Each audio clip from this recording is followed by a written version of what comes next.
Cambyses wasn't just frustrated, he had gone crazy.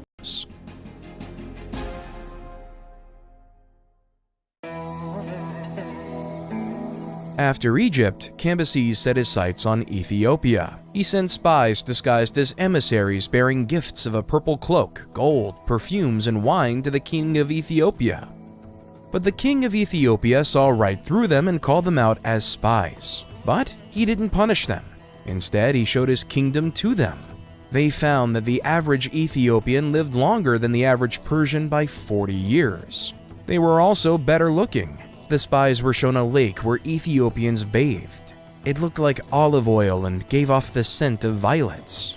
They also saw Egyptian slaves wearing huge shackles made out of gold, bigger than the gold they had offered the king. The only thing the Ethiopian king admitted the Persians did better than them was wine. When he was done showing the treacherous tourists his kingdom, he unstrung a bow. Then he gave them the bow as a gift to Cambyses, along with a warning.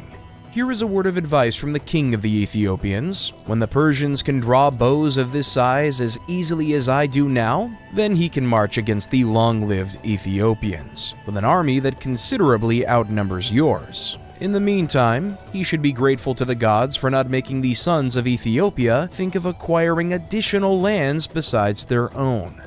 When Cambyses received the gift and the warning, he was incensed. Immediately, he set out on an expedition to conquer Ethiopia.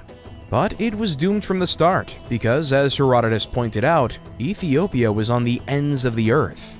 It was far enough that by the time they reached a fifth of the journey, his army ran out of food. Then they ran out of yoke animals because the men had eaten it all. Cambyses insisted on continuing because, according to him, there was still grass and plants to survive on. By the time they got to the desert, his men had resorted to cannibalism, and soon they began casting lots to choose 10 men among them for food. This was what made Cambyses give up on his Ethiopian campaign and return to Egypt.